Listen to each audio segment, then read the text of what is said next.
میں مبلغ بنوں سنتوں کا، خوب چرچا کروں سنتوں کا، ہو کرم بہر خاک مدینہ۔ الحمدللہ رب العالمین، والصلاة والسلام علی سید الانبیاء والمرسلین، اما بعد فاعوذ باللہ من الشیطان الرجیم، بسم اللہ الرحمن الرحیم۔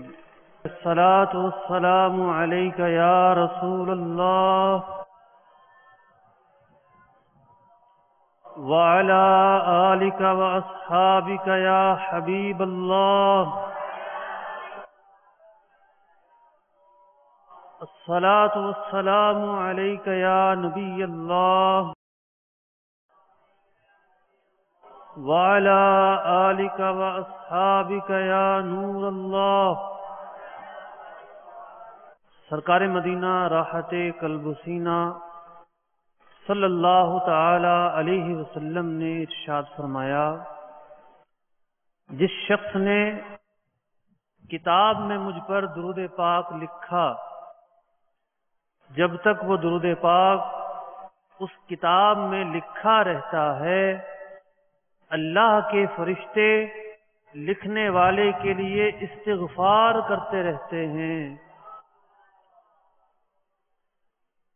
تو مختلف سطور لکھتے ہوئے ہمیں بھی سرکار مدینہ صلی اللہ علیہ وسلم کے اسماء القاب لکھنے کا موقع بار بار ملتا رہتا ہے۔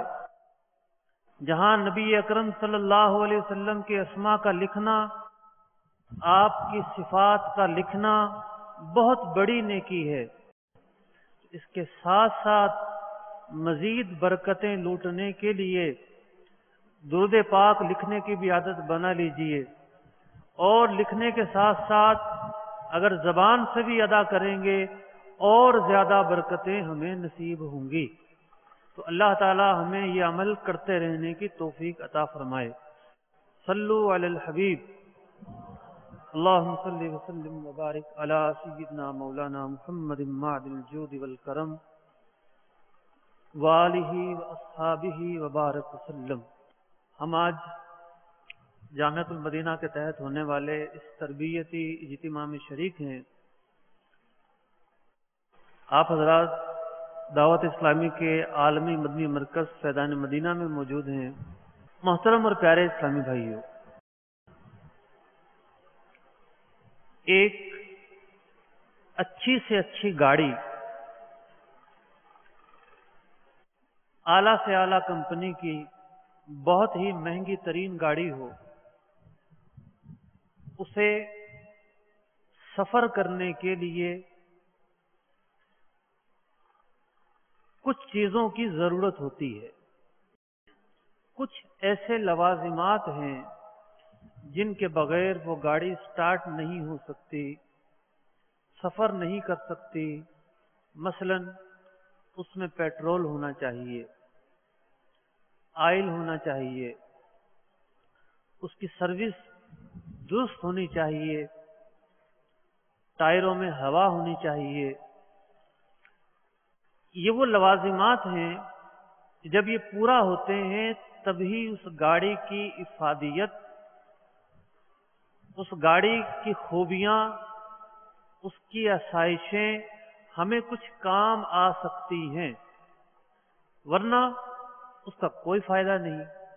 گاڑی تو اس لیے ہوتی ہے کہ آپ کو ایک جگہ سے دوسری جگہ لے کر جائے، اور اگر وہ کھڑی رہے گی اس کے کھڑے رہنے کا کوئی فائدہ نہیں۔ انسان کی مثال بھی ایک گاڑی کی طرح ہے۔ جس طرح گاڑی سفر کرتی ہے، انسان بھی ہوش سنبھالتے ہی اپنی زندگی کا سفر شروع کرتا ہے، اپنے مقاصد کی تکمیل تک، اپنے اہداف کو حاصل کرنے کے لیے